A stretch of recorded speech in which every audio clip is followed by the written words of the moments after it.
Ladies and gentlemen, welcome back to the Ground and Pound podcast, the show where, as always, we're hitting you with them elbows of knowledge. And UFC Qatar is here. Hooker taking on Arman Tsarukyan in the main event. And as always, we're here to break it all down, starting off in the early prelims, heading to the main event. And as always, I'm joined by my co-host, Carlos. What's happening, Carlos? Absolutely nothing, brother. We had a great pay-per-view last week, and we enjoyed it. We did very well here on the channel. And if you're enjoying the content, hit that like and subscribe button as we kick things off in the early prelim opener of Denzel Freeman taking on Marek Bujło. I'm not sure if I'm pronouncing that right, probably butchering the Polish name. But Carlos, who you got in this heavyweight matchup? I'm going to take Denzel Freeman in this one. I'm not sure how good Freeman's takedown defense is. I know he has a wrestling background. Seems to be okay. His takedowns don't look too good. I have seen him stuff some takedowns, but it looked against guys that they weren't the best wrestlers to begin with anyway. And I think he has a Greco-Roman background, so I expect him to be able to do pretty good in the clinch. I expect him to be able to control guys in the clinch very well. I expect him to be able to move the bodies when he needs to. His takedowns as well, that they're okay. They're not bad. They look a little bit like he might do like a knee tap as he's taking you down, but it looks a little sloppy at times. I'm gonna say he's the better athlete out of the two, whereas Bujło here, what type of grappling was it for the background again? Was it judo? It was Brazilian Jiu-Jitsu, national champion in Poland. Okay, I wanted to make sure. I thought I got that wrong. Okay, so yeah, okay, Brazilian Jiu-Jitsu national champion, and I don't know, like it just doesn't look like he'll be able to stand. Doesn't look like he's gonna be able to get it to the ground. And if he does, it's going to be with a sloppy takedown. But I do feel Freeman's going to have good enough wrestling to probably like smother some of the submission attempts. And he'll probably be cautious on his way back up. I think he's got a little bit more experience with better competition, does Freeman. And I think that most of this will be on the feet. And I think it's going to be a striking affair. Freeman's going to probably hurt him on the feet, force him to go for these takedowns that he's not used to getting, and probably get a decision. But I'm assuming Freeman might even get a finish in this one. Yeah, 2 for Denzel Freeman here. The only thing that scares me about this one, sloppy heavyweight fight, Denzel Freeman taking this one on short notice, and I'm going to try and attempt that name again with Marek Bujło.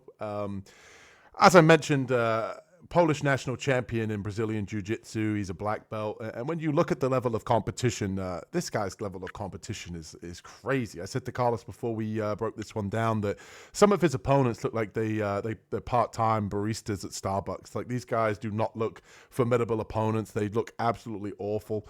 If you go watch tape on this guy, he's getting some sloppy, kind of pushing you back up against the fence, body lock takedown. He falls into mount against some of these guys. He's throwing 12 to 6 elbows, and he throws like 2 of them, and the guy, pretty much just shells up. The referee stops it. They're really poor stoppages, kind of questionable performances.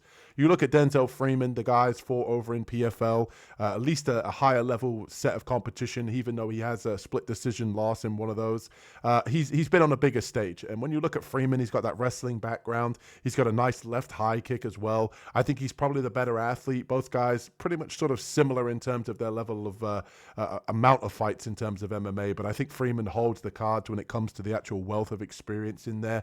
And I think that the only thing that is kind of a question mark to me is what's Freeman going to look like on short notice? I mean, he might get tired from wrestling in round 1 and ultimately shoot a sloppy takedown and get submitted here by a higher level black belt in Marek. But I'm going to say that Freeman comes in prepared. He's probably going to weigh a little bit more. Marek usually weighs around the 240 mark here at heavyweight. Freeman is all of 265 pounds. I think that helps him defend the takedowns. If he wants to go for ones of his own, he can win with ground and pound here, or keep this one on the feet and ultimately be the better athlete. So give me Denzel Freeman here to get this one done. I'm going to say he might be the underdog. I haven't seen the odds for this one yet, but I don't really trust this Marek kid. He seems like a fraud to me.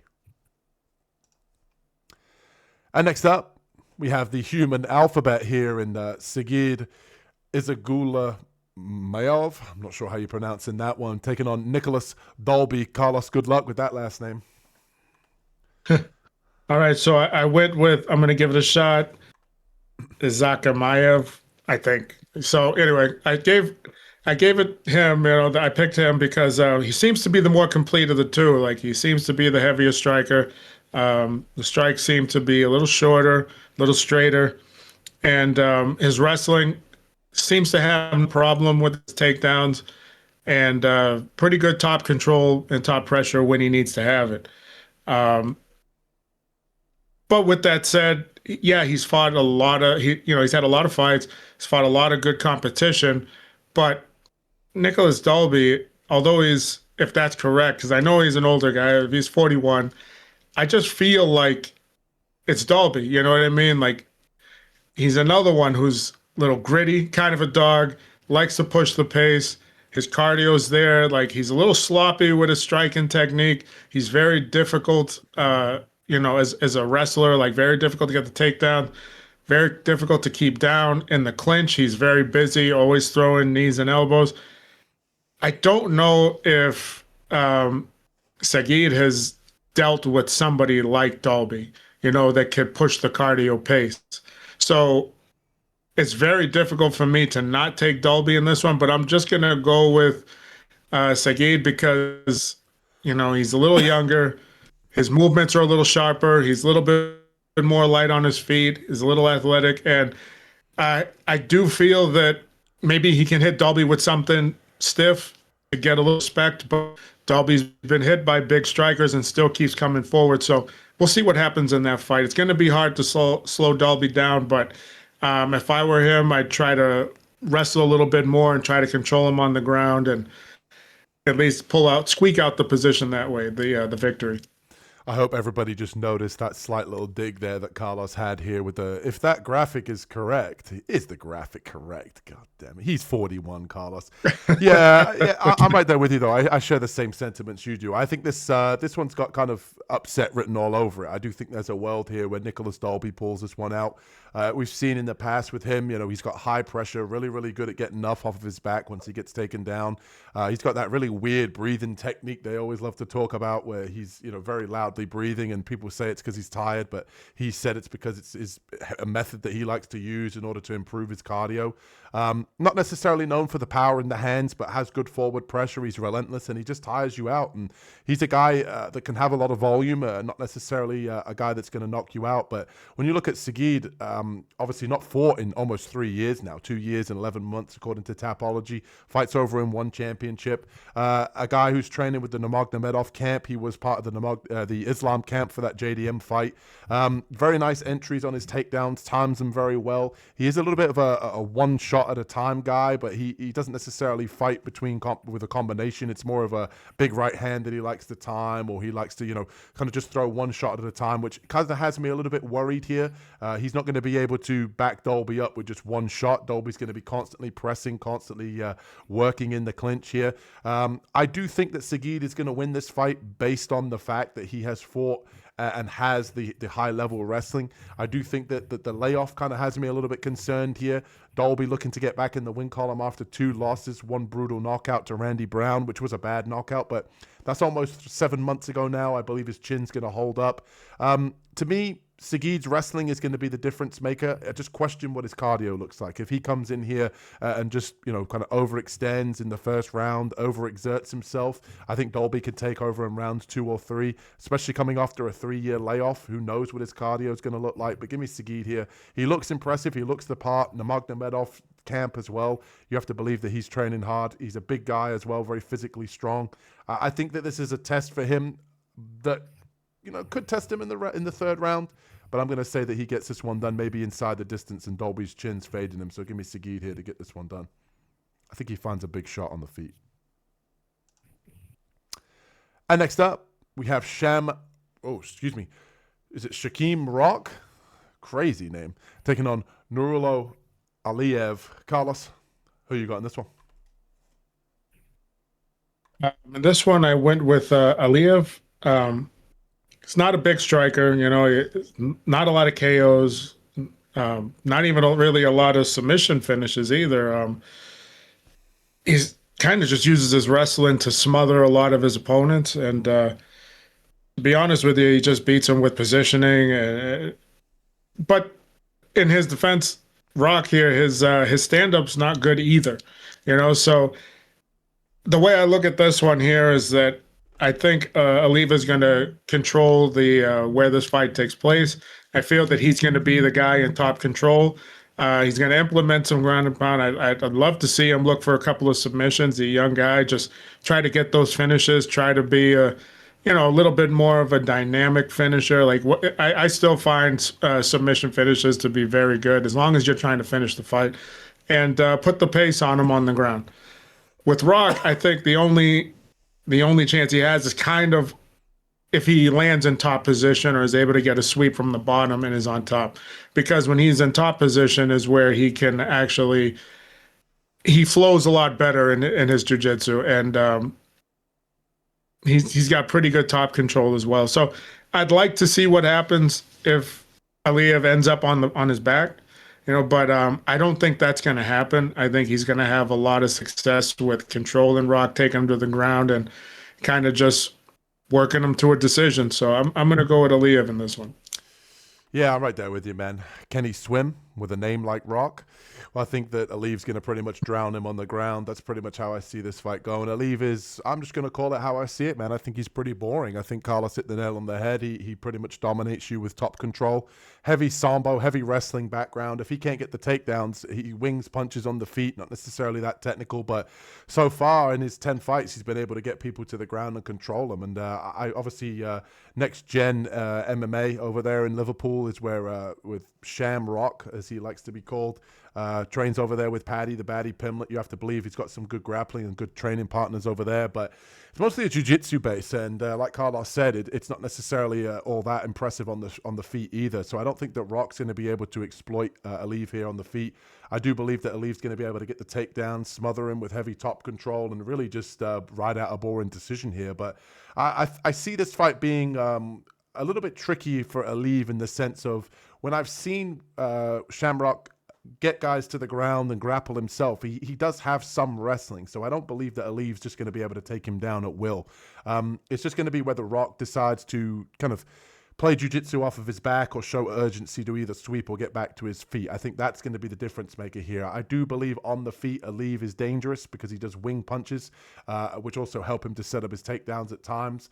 But I do think that Rock's one of these guys that's here based off of that next gen, Paddy Pimlet team. They're giving him an opportunity here, and I do think that Aliev is going to be a little bit too much in the grappling department. But I do think this one is a big favorite here. Aliev is almost a 4-1 favorite here. I think that odd's kind of crazy to me, but I do think the undefeated prospect here continues that undefeated streak with his grappling and top control. But this is definitely one to avoid if you're a fan of MMA and you're new to the sport. This is just going to be a snuggle fest, in my opinion. And next up, we have Ryan Loder taking on Ismail Naurdiev. Carlos, who you got in this one? I went with Naurdiev in this one. He's more complete. He can mix his attacks, takedowns, striking, kicks, punches. He can make this a very difficult night for Loder. He can smother some of the takedowns. One of the issues is Naurdiev at times, and Loder's good enough where he's just going to press you. And I feel he's going to get the takedown. I just think that Naurdiev is going to be able to get back to his feet. Loder's going to, pose a threat to Naurdiev when he's trying to get back to his feet. He's going to look for whatever he can expose, crank on it, squeeze it, look for the submission there. Naurdiev has been fighting for a long time, and he's been doing, cage walks, cage crawls. He's been doing get-ups. I don't think that's going to happen. I don't think Loder's going to get a submission that way. And that seems to be the only way I think that's going to happen. I don't think Loder's going to be able to stand with him. I think that I actually think he might get caught on his feet, probably trying to get in for a takedown. But, Loder's a good wrestler, so he can at some point get this to the ground. But he's just going to enter straight forward, no striking, no movement, just straightforward. And I think he's going to expose himself to a knee, a straight right, you know what I mean? A kick up the middle, something. And I think Naurdiev's going to get this done. Dissension here. I'm going with Ryan Loder here. Obviously, the Ultimate Fighter winner, obviously coming off that knockout loss to Azaimatbakoyev. But Azaimatbakoyev, heavy-handed, wrestling, pretty on point. I think Ryan Loder was always doomed in that one. Obviously, he was the better wrestler, but I just think on the feet, I think that the power of Azamat was a little bit too much. I think that he didn't really know how to gain the respect of a heavy-handed Russian in that fight. And when you look at Naurdiev, obviously in his previous fight against Jung Young Park, he was taken down and held down in that fight. He also had that illegal shot early in the fight that Park was able to come back from, if you do remember. Obviously getting the victory over Bruno Silva, but how good is that victory at this point with how Bruno Silva's been performing so far in the UFC up until this point? I think Ryan Loder's going to be able to get the wrestling going here. I think Naurdiev showed that with Park was able to take him down and hold him down. Ryan Loder, Division I All-American, multiple-time All-American. I think he needs to get this one in a bad way. He knows, obviously, coming off of that loss, that he needs to get back in the win column here since getting his UFC contract off the Ultimate Fighter. I think he comes in, gets the takedowns when he wants to, gets on top, and once Ryan Loder gets on top, he's got very, very heavy top pressure. I think he can beat Naurdiev up in ground and pound. I think that he's going to be able to get the finish on the ground, and I think he's live here as an underdog. So give me Ryan Loder here, getting the All-American wrestling going. I think Naurdiev is a decent striker, definitely the better striker out of the two here. He throws nice straight shots. He's got nice straight kicks. Nice kicks, nice straight shots with the hands. But I just try and trust Ryan Loder's wrestling here to get on the dominant positions and ultimately find a finish on the ground with ground and pound. Ryan Loder, Man of Steel. Let's go, baby. And next up, we have Alexander Topuria, taking on Bekzat Almakhan. Some of these names this week, man, they're absolutely killers. Carlos, who you got in this one? I'm going to go with Topuria in this one. I like Almakhan too. He's very aggressive. My only issue is that he will swing from his back pocket and just dive into takedown sometimes. And if you do that against Topuria, who stays tight defensively, he does throw leg kicks, but he kind of does it as like a balance check. And he does throw that. And with somebody like Almakhan, who takes a big step forward in some of his movements, I think that's going to get him off balance. And then Topuria is going to be able to, work his magic from there. Almakhan, too, what I do like is the aggression. What I think is Topuria will welcome that aggression because he's looking to counter. He's looking for the openings, and the openings are going to be there. I think Almakhan's got a lot of upside. I like the kid. I just don't think he's going to pull it off on Saturday. Yeah, I'm very high on both of these guys. I think Almakhan showed in his fight with Umar Nurmagomedov that, he's got good striking. The guy can obviously crack. He was able to knock out Brad Katona, which no one had been able to do up until that point. So definitely got power in the hands, got nice kicks as well. The question mark that lies here in this fight, which is why I'm going to pick Topuria, is we saw in Topuria's previous fight against Colby Thickness that on the feet, he's got good pressure, similar to his brother, heavy hands, nice boxing. But if he wants to mix in the takedowns, the wrestling is there. It's in his back pocket. And I think that with Almakhan, I think the striking is going to be very 50-50, but Topuria is going to be able to mix in the grappling and the level changes, which is going to keep Almakhan at bay. We saw in that Umar fight, granted, Umar Nurmagomedov is definitely the higher, more pedigreed wrestler, but I wouldn't be surprised here if Topuria was able to get top control here, a lot of top pressure, a lot of ground control, and really just be able to ride out long periods of rounds here in dominant positions. And to me, I do think that Almakhan will throw a blind kick at some point, Topuria level change, and be able to get him to the ground. I do think both guys can crack, but I trust Topuria's chin. I think there's a little bit of a question mark amongst both guys' level of competition so far. You look at Topuria's previous fights, 7-18 opponent, 1-9 opponent, 3-1. The level isn't necessarily there just because you see Topuria. He's still only 6-1 in MMA, so he doesn't have a huge level of experience. But I think he showed enough in that Colby Thickness fight show that he's very well-rounded. He can go full 3 rounds. He's got a good chin. He's got wrestling in his back pocket and decent forward pressure and good boxing. So I do like Topuria here in this matchup. The fight is a pick'em for a reason.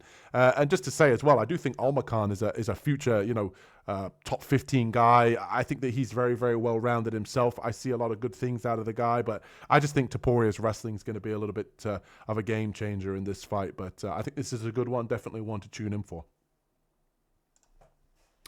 And next up, some more names that I'm going to butcher. We've got Tagir Ulanbekov taking on Kyung Horiguchi. Carlos, who you got in this one? This one's kind of a tough one because Horiguchi is so damn fast sometimes. And the reason why I'm going to go with Ulanbekov is I'm not saying that Ulanbekov is like a big puncher or he's a big striker, because he's not. But Horiguchi definitely dives in for takedowns sometimes, and he commits fully to strikes. He's not going to knock him out.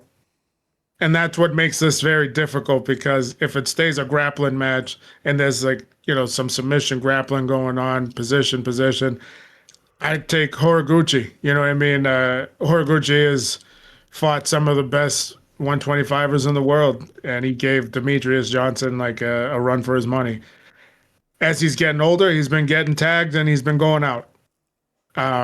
He's been getting tagged by good fighters, strong fighters, good prospects, but he hasn't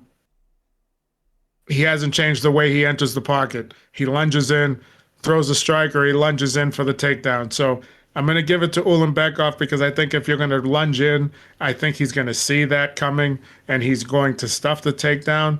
Or defensively, he is very sound and he's going to have his guard up and he's going to be looking to counter with his own takedown. So I'm going to go to Ulanbekov. I feel bad going against Horiguchi. I love watching him fight over the years, but Ulanbekov, I think, is just a little bit more technically sound, and that's going to be enough to get it done for him. This was a tough one. I'm not going to lie. I struggled. I flipped back and forth on this one. I could see this one playing out in many ways. And I'm going to talk a little bit about Ulanbekov here, that I would say out of all the Dagestani fighters they have in the UFC, he's probably one of the worst. And that's not to say that he's a bad fighter. Obviously, 17-2 speaks for itself. But, he tends to slow down in fights. A lot of fights are very competitive against guys you would expect him to smoke. His wrestling, he gets guys to the ground, but he's not very physically imposing here at this weight class. When he gets top control, he doesn't do a lot of damage. So he is always, kind of in that sort of lay and pray sort of style of wrestling.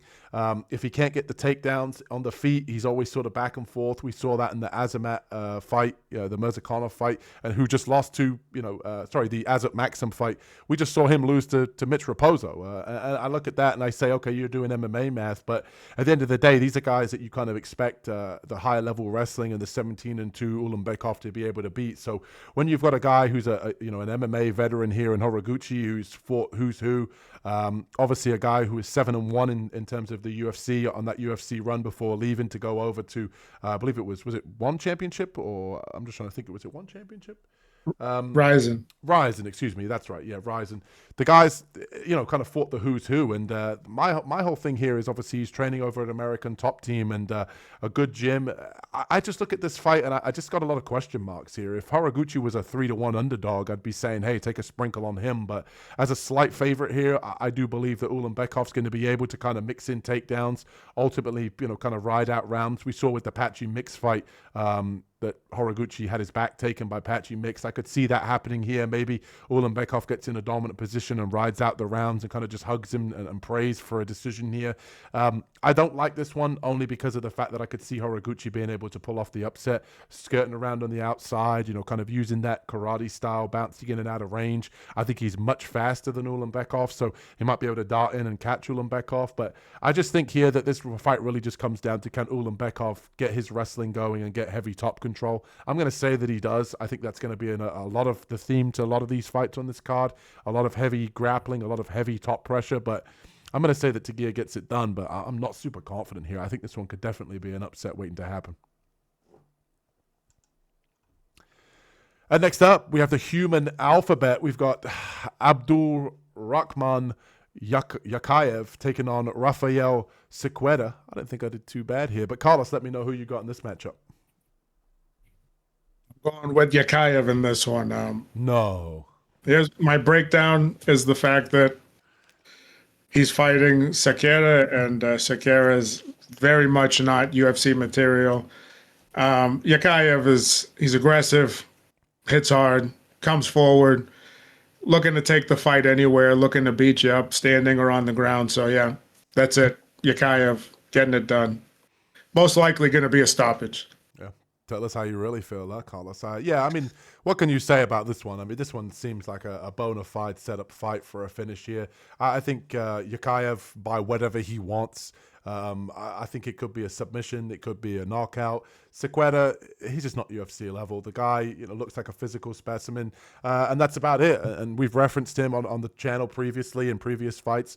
And Carlos's great quote that I loved is, he walks to the cage well. And that's pretty much all he does. I love that quote because I think it's so true. The guy looks like a fighter, but, fights like a barista at Starbucks, as I'll reference the other fight. But Yakhyaev, a guy that they fought in the Contender Series, the guy's got good level changes. He's got good kickboxing, heavy hands, whatever he wants. It's going to be a finish here, in my opinion. Cerqueira coming off of 3 losses here, 2 by finish as well. I think Yakhyaev here, as the biggest favorite on the card, gets it done here, continues to be undefeated at 8-0, and we get a finish here from the undefeated prospect, Yakhyaev. And next up, speaking of undefeated prospects, we've got Luke Riley, Cage Warriors Luke Riley, taking on Bogdan Grad. Carlos, who you got in this one? I know he's debuting, and I think Bogdan Grad is a very tough opponent, but I'm going to go with Luke Riley in this one. Grad, he's very stiff on his feet, which is probably Riley's only chance in the stand-up position, because, I don't know, Grad he's a little piece of steel, just the way that he's built. He's strong, he can control guys, he can get takedowns very well. He can't necessarily hold position well all the time, but he can get takedowns. And against someone like Riley, who I've seen get held down in fights before, he can do that for at least a round. Now, he hasn't been held down an entire fight. Fight always starts on the feet, and he's able to get some takedowns. And as he stuffs the takedowns, then he starts to open up a little bit more, and he's so relaxed on his feet. He's so smooth. He's ready to strike that I think just the stiffness of Grad, he doesn't have a lot of good entries on his takedowns. He kind of just muscles his way in. I think he might get caught with something on the way in. That's just how I see it. And I don't think he's going to hold up very well to getting caught with something on the way in. Grad is also a very physical grappler.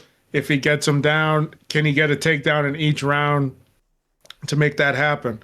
He comes in good shape. He can possibly do that. I just think once you start to get a little sweaty, start to get a little fatigued, I think Luke is going to be a little squirmy. He's going to make it very difficult to keep him down. And once he gets back to his feet, he's going to punish him. So I'm going to take Riley. You were talking about how much of a favorite he is. I think that's a little absurd. You know what I mean? I feel like this is more of a pick 'em here too. Actually, I would favor Grad in this one because I think he could do that. He could possibly hold him down and get the decision in this one. But I'm going to go with Riley. I'm going to take a chance. I like the way this kid's been fighting. The type of competition he's fighting, probably not as high as Grad, but he's kind of a beast in there. He wants to mix it up. He wants to hurt you. And Grad doesn't have that little bit of nastiness to him. He kind of wants to, it looks like he wants to hurt you because physically he looks very imposing, but the way that he poses himself is on the ground mostly. So I'm going to go with Riley. I think he can get it done. Yeah, it always confuses me how we have the Contender Series. These guys have to come fight for a contract and improve themselves, and a guy like Luke Riley can come in 11-0 out of Cage Warriors and just get a fight here, almost towards the main card, late on the prelims against a guy like Bogdan Grad. It kind of never makes sense to me. Luke Riley, a decent fighter. I'm not going to say he's a bad fighter. Fights out of Next Generation MMA Liverpool and that Paddy Pimblett team. I like what I see. I'm just not overly impressed. I think 11-0 and to be a 2-1, almost 3-1 favorite here is kind of absurd to me. When you look at him on the feet, like Carlos mentioned, that he does have nice stinging punches. He does mix in combinations. He'll kind of throw like a 1-2 and then a knee. Decent fighter, decent cardio as well. He's one of these guys as well that you've seen. He gets taken down. He does a good job of being able to get back to his feet and punish his opponent. We've not seen him taken down and held down for full rounds. But I also think that the level of competition that's taken him down and tried to grapple with him isn't on the level of Bogdan Grad. And when you see Bogdan Grad in his previous fights, he was out wrestled by Naurdiev, but Naurdiev is a better wrestler. He's more physically imposing in that fight. And he was able to control him and beat him up on the ground there. And when you look at the fight with Lucas Almeida, we saw with Bogdan Grad that, he was able to implement his wrestling there, take the back, get into mount, land some big elbows, and ultimately finish the job. And I do think that Bogdan Grad here, if he mixes in some grappling and he takes the back here, he can ride out a lot of top sort of positions here in heavy dominant wrestling positions. I could see him taking the back and ultimately finding some sort of, choke or even some ground and pound finish here against Riley. But I'm actually going to go with Bogdan Grad. I think on the feet, Riley has a little bit more sting. I think he sets up his shots better. I think that he's definitely been in some, I want to say wars. I think he's tougher. I think he's more game. But I think that Bogdan Grad, if he mixes in the wrestling here, could definitely give Riley a run for his money. If Brad decides to, if Bogdan Grad decides to sit and trade and fight on this fight on the feet, I think Riley will probably get to him late in the second. But ultimately, I'm going to go with Bogdan Grad here to get this one done with the wrestling. I think he takes his back and finds a submission late. And next up, we have Alex Perez taking on Asu Almabayev. Carlos, who you got in this one? I'm going to have to go with Almabayev in this one. He likes to take his time in the beginning of the fight, even throughout the fight. He's not the kind of guy that's just going to throw blind strikes all the time and just jump in for takedowns. He's always looking to get his range, looking to find the right strikes, looking to time the right takedowns. And that's just his approach to fighting. And it's worked for him so far. He didn't have a lot of success. I mean, he did have success against Menifield, but, didn't get the win. I think there was some low blows in that one. So that's not the best fight to go on, but that's probably one of the better fights or better opponents that he's had. And it shows he's got some toughness because he was able to outwork Menifield and within that fight. Alex Perez is tough. He's technically very sound. He's very good on his feet. Not the most technical striker on his feet, but still gets the job done. He does have a good work rate. He's always busy. Takedown wise, probably not the best takedowns, but if he's taken down, he can get back to his feet and mix it up. He's not going to really pose a threat to Almabayev on the ground, but he's not going to be an easy victory. He's not going to get a submission on him. You're going to have to work on him, beat him down on the ground. Alex Perez's game. I just feel that Almabayev can just best him in every department of the fight. You know what I mean? Anything in mixed martial arts, whether it be grappling, wrestling, striking, I think Almabayev is better than Perez. I also think that he's a lot faster than Perez, too. I think he's got a little bit of the speed advantage there as well. One of the things I'm not too sure of is how Perez is going to do after his knee injury. It's been a long time since he's fought, and his last injury came against, I think, Tatsuro Taira. Yep. And he's had a long layoff. Almabayev's been busy. I think he's had 3 fights in that time, and he's still sharp. So, it's only a year. He's a professional. He's probably going to come back sharp. He's probably going to come back ready. But I think Almabayev's just going to have the edge. And in those smaller weight classes, any time off drops you in the standings. Even technically, you start to fade compared to some of your other opponents. And you can't, any time off in these smaller weight classes pretty much is detrimental to you moving up the ladder. So I'm going to take Almabayev for that reason. Yeah, right there with you. I feel pretty good about Almabayev. The more we talk about it, the more confident I feel. And like Carlos said, the real factor here for me, Alex Perez, coming off that layoff with that knee injury at 33 years old at a lower weight class. I don't really know where he's going to be. I think he's going to be a step slow here. He's going to be he's getting his legs shot at by Osu Almabayev, who's going to be relentless with the wrestling. We've seen with Almabayev in the past that once he gets on top, he looks for that submission, which we've seen with Perez. He gets overwhelmed and outworked on the ground. I remember with Pantoja, he came out very, very early in that fight, took his back and choked him out. Tatsuro Taira, obviously with that knee injury coming off of that, he was a guy that was going to shoot at his legs, ultimately looked to take him to the ground, and ultimately find the submission himself. And obviously he didn't get to that because the knee failed him in the first place. But Almabayev isn't known for his striking. He's got a nice overhand right that he's clubbed people with in the past. But I just don't really think that Perez has got that sting in his shot to be able to get the respect of Almabayev. I don't see him being able to defend all the takedowns either. Like Carlos said, he's been much more active as well. I think I'm surprised that Osu is only a 2-1 favorite here. I think you could make a case that he should be a bigger favorite. And I also think as well, when you look at 33 years old coming in with that knee injury, I look at it and say, what is he going to look like after this knee injury? Is he going to be even slower? Because if you look at the fights previously, he's lost 3 of his last 4, even before that knee injury. So it's not like he was on a win streak doing very well now coming off of a knee injury. He was struggling before the knee injury. So I don't expect it to get any better for Alex Perez. It's a shame because I do think that he at one point had all the skills and was a real contender, but his career kind of fell off at this point, and I do believe that Osu Almabayev is trending in the right direction. So give me Osu to get this one done, maybe inside the distance or maybe with a late finish on the ground. And next up, we got the big boys. We got Shamil Gaziev taking on Serghei Spivac. Carlos, who you got in this one? I went with Gaziev in this one.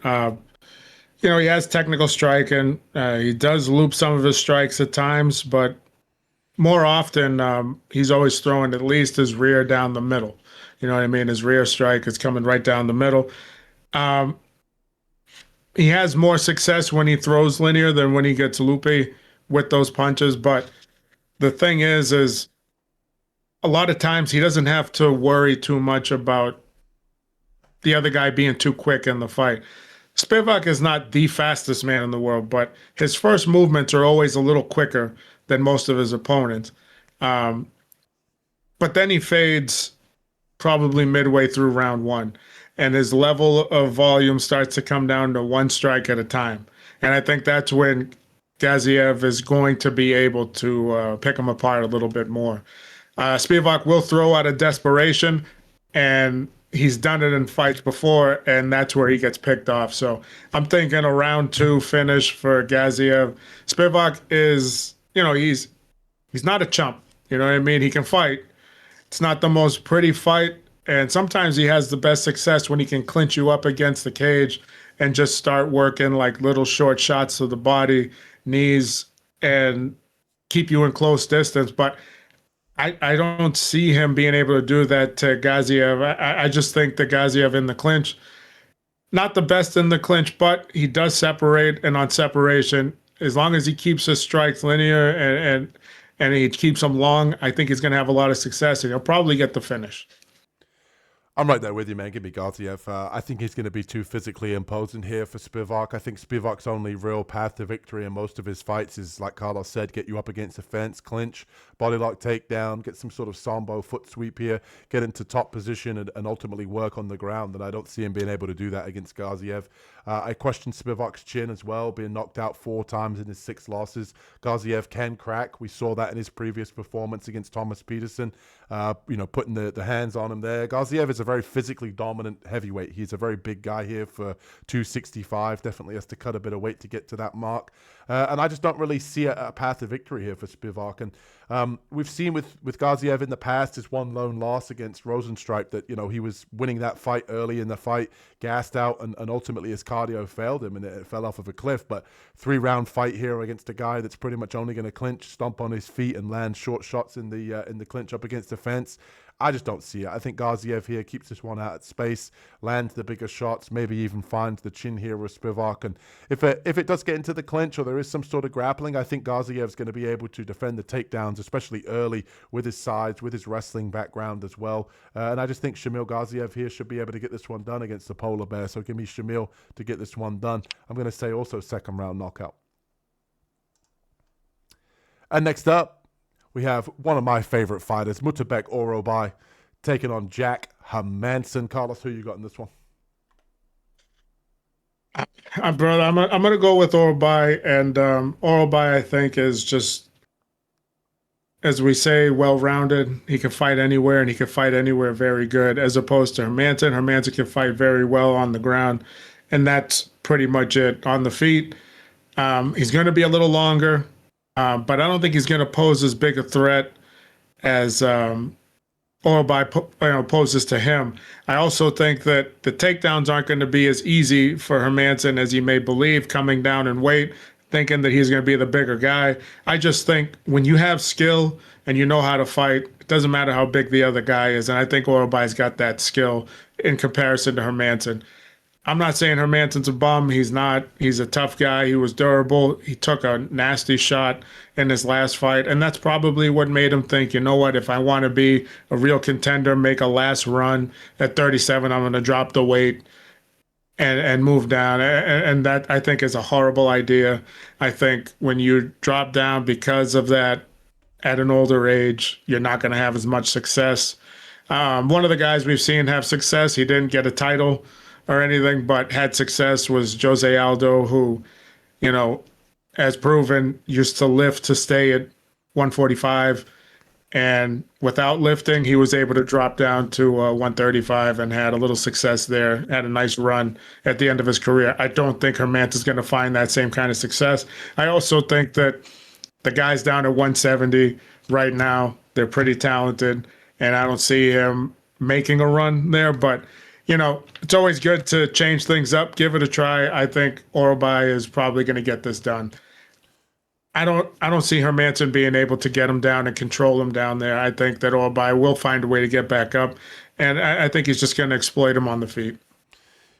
Yeah, this is a weird one. When I saw this one, I had to do a double take here, but Jack Hermansson fighting at 185 now at a catch weight here, or rescheduled bout here against Orolbai at 170. Orolbai fighting at 155. He's previously fought up at 165 at a catch weight. It's like there's a lot of question marks here. I was saying this to Carlos before we kind of started to break this one down off the live here, but Jack Hermansson, very, very good on the ground, obviously known as a good grappler. I think he's a little bit plodding here at this point, especially at the middleweight, obviously getting knocked out in his previous fight against an absolute truck in Rodriguez. RoboCop hits very hard. There's no doubt about that. There's no shame in losing to a guy that hits that hard with that sort of heavy forward pressure, but I just don't really see a way that Hermansson gets this one done. Orolbai can push a pace. He's got good grappling. Not necessarily known for one-shot power, but if Jack Hermansson's chin has faded him and now he's cutting an extra 15 pounds against a guy in Orolbai who does have at least fast hand speed, he could definitely find the mark and put him out.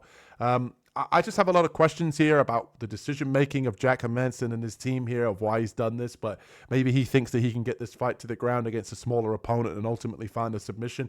I think that's the only path to victory that he has. Ultimately, I think Orolbai is an absolute killer. That's why I said he's one of my favorite fighters.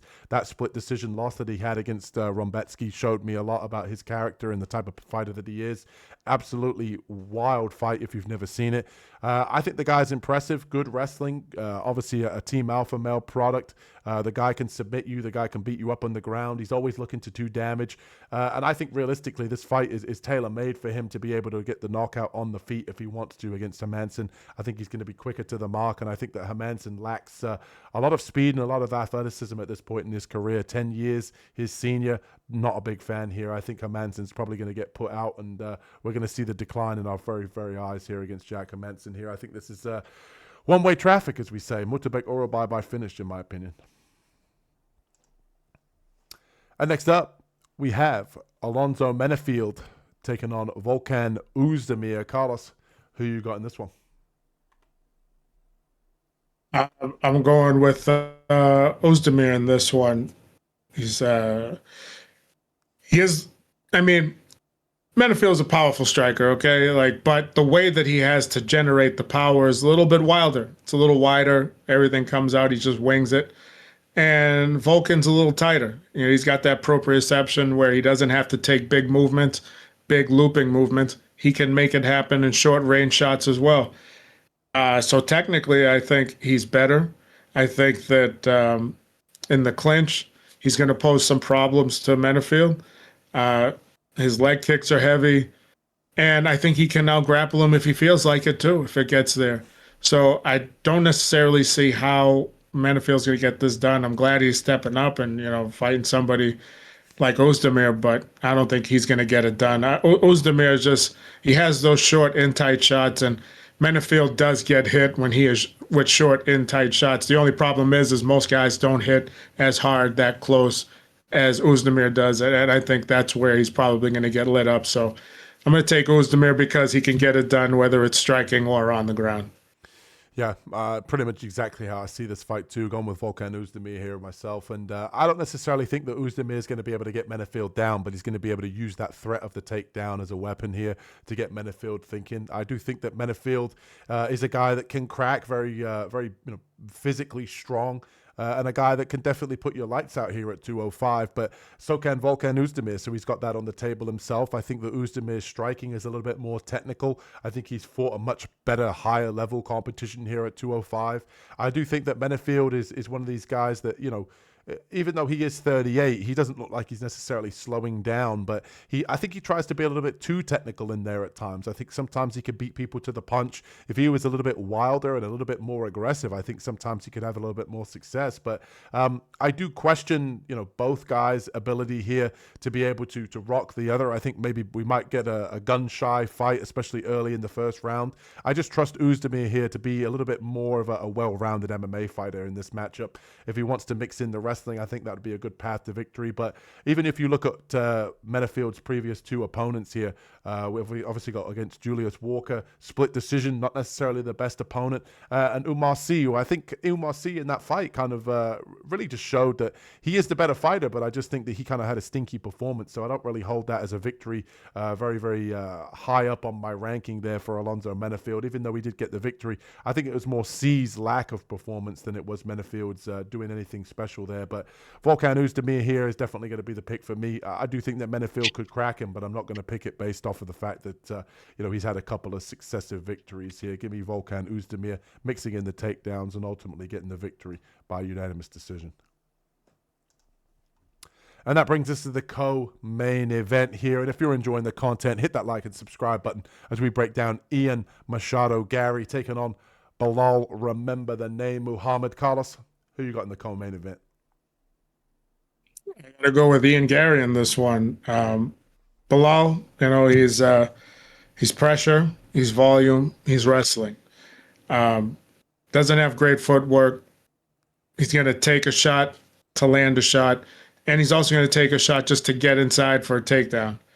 Whereas Gary's going to bounce around. He's going to use his in and out movement. He's going to mix in his strikes. Love when he throws that rear high kick. He's going to fight long, and he's not going to be there when Belal's ready to take him down. And I think that when Belal's ready to take him down, he's going to stuff a couple of them. Whether he gets taken down or not, I don't think he's going to be in too much danger if he gets taken down. Plus, he's wiry enough that he can get back to his feet. But I also believe that once they're back on their feet, Belal's going to have a hard time taking them back down again. And I think he's going to be in that same kind of problem that he had with what was that last fight he had against JDM? He's going to have a hard time getting the takedown. And I think Ian's going to build that confidence as the fight goes on, and it's just going to get worse. Now, it's only a 3-round fight, so I don't see Garry getting tired with all that movement because his offense and his defense, everything he does in fighting, takes a lot of energy because he uses a lot of movement. And with that said, Muhammad, he needs you to sit in one spot for a little bit, whether he cuts the ring off, whether he just follows you around and finally closes it. His entries aren't the best, so I expect Ian to catch him with some counters on the way in. But Bilal's tough. I don't think he's going to finish him that way. But after he hits him with a short shot or something long, then he's gone. So now Bilal's going to have to start the chase again. I just believe that Gary's got enough time within 3 rounds where he's not going to get tired. He can move like this for 15 minutes and he'll be all right and get the decision. So I'm taking Ian Gary. You could make a case that these two guys are two of the most hated guys in the MMA community, but putting all that aside, you look at this matchup, I honestly think that Ian Gary, this is a tailor-made matchup here for him to break into the top 3. When you look at Belal Muhammad, obviously when he wants to get that wrestling and that heavy forward pressure going, he wants to get you backed up against the fence, shoot when you're backed up against the cage. And to me, Ian Gary does a fantastic job of circling, kind of picking at you with the jab, kind of throwing those teeps, those long-range kicks. And he's got great takedown defense. The guy's worked on his grappling. He's shown that he can defend takedowns. And I don't see that Belal's going to be able, like Carlos said, to be able to get the wrestling going. If he does get him down, I think Machado Gary's going to be able to get back up to his feet here. And ultimately, when it comes to the striking, I think Belal's going to be out of his depth. I think Gary's does a good job of being able to be light on his feet. He throws very, very straight shots down the pipe. Belal tends to be throwing tight hooks, but with the height and reach advantage that I do believe that Ian Gary's going to have in this matchup, Belal's going to have a tough time getting inside. And we've seen now, the judges are scoring damage, and I think Gary's going to be able to let his hands go here, knowing that he's going to be able to defend the takedowns. He's going to be able to circle off the fence and ultimately land punishing shots here on Belal. 37 years old to 28. I think this is the new breed, with the old breed kind of fading away here. And I think that Belal's going to see a little bit of a decline now after his title victory and losing the belt. I think Gary here, like I said, I think this is an ideal stylistic matchup here. Give me Ian Gary here to get this one done. BBL Gary. BBL Gary. And that brings us to the main event of the evening. We've got Dan, the Hangman Hooker, taking on Aaran Carlos. Carlos, who you got in this one? And I love Dan Hooker, man. And I'd love to be able to take him in this, but I'm going with Sarukian. Dan Hooker, when I saw this fight, the one thing it made me think of, and this is more MMA math, which never makes any sense, is what he was able to do to Gamrot. The only difference between the two when it comes to Sarukian and Gamrot is Gamrot was able to find a way to control Sarukian on the bottom, whereas Sarukian is relentless, whether he's on the bottom scrambling or looking for the takedown. He just keeps pumping his feet till he gets it. Now, Gamrot found a way to at least keep him under wraps, on the bottom. But all I can see is Hooker stuffing a takedown and Sarukian going for another one. And Saruki going for another one. And then, boom, he's going to get it. Dan's going to have to defend 3 or 4 takedowns in a row to not get taken down. Now, what Sarukian has done is he's started to slow down a little bit on the feet when it comes to striking. And he's done it in a good way where he starts to plant his feet a little bit more and start to throw these overhand bombs. And it's worked out for him because he's able to stun people with some of those shots. Anybody that moves that quick, that's strong, he's got strong hips, strong legs, he's going to be able to hurt you. And that's what Dan's got to look out for is, and I know that Dan's a good striker, but when Sarukian poses the threat of the takedown, now you don't know if he's going to plant his feet and just dig and throw a shot. That's what you got to watch out for. That's what I think Dan's going to be a little bit more hesitant coming forward. And I think Sarukian is going to possibly, I don't want to say control him to a decision, but I think you're going to see a little bit more ground and pound out of Sarukian once he gets Hooker down. And on the feet, I think he's going to have a little bit more success than you think just because now he's starting to throw harder shots and he's not just rushing in to throw some strikes and look for another takedown. So it's going to be a tough fight for Hooker. I want to see that Gamrot fight in this fight, and I want to see Hooker get back up and punish him on the feet. But I don't think Sarukian's going to allow him to punish him on the feet. So I'm going to take Sarukian to get this done. I think it's going to go to a decision, but God damn, this kid is relentless, and his cardio is always there. He never, sometimes he looks tired, but he just keeps pushing right through it, man. You got to like Sarukian. Yeah, I'm rooting for Dan Hooker, but picking picking Aaron here, which kind of sucks. I'm not necessarily the biggest Aaron fan. I do think that he is definitely got all the skills here to beat a guy like Dan Hooker. Dan Hooker is always live. Obviously, like Carlos said, that Gamrot fight, he did a good job at stuffing the takedowns and being able to pull that one out with more damage.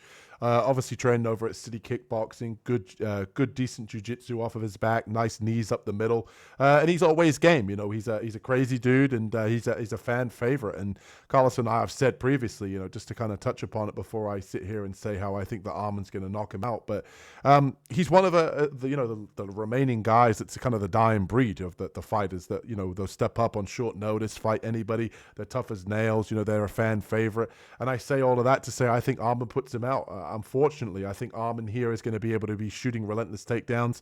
Dan's going to have to worry about those, and I think Aaron's going to land a big sort of overhand right here when Dan thinks that the takedowns are coming. And I think with Aaron, he's worked a lot on his grappling. He sits down on his punches. He has trust in the hands, and I think that he knows at any moment he can out-wrestle Dan Hooker, and he's a big favorite here for a reason. We obviously saw him have a close competitive fight with Islam Makhachev, and look at how dominant he's looked. So a guy that can grapple, a guy that has good jiu-jitsu, can get into dominant positions and beat you up. I think it spells a recipe for disaster in a guy in Dan Hooker that ultimately at 35 years old has taken a lot of damage here, and I think that Aaron is kind of that next generation. He could take down Charles Oliveira and control him on the ground. He shouldn't have a problem here taking down Dan Hooker. The Hangman, unfortunately, not getting this one done, but I do think Aaron's going to be able to find some sort of finish. I think this one's going to go long. I do think that Dan Hooker's going to be able to do a good job defending takedowns early and keeping it competitive, but I do think that ultimately late, Aaron's going to find a finish. And that's ultimately all we have time for here on the Ground and Pound podcast for the full card breakdown, UFC Qatar. And before we wrap things up, Carlos, what do the people have to do? You got to like and subscribe. That'd be great if you did it. And hopefully you guys enjoyed it, and we'll see you on the next one. Absolutely. We want to hear from you. Who you guys got in the main event here? Are we going with Aaron Sarukian or Dan Hooker? Let us know in the comments section. And as always, we'll catch you guys in the next one. Peace. Peace.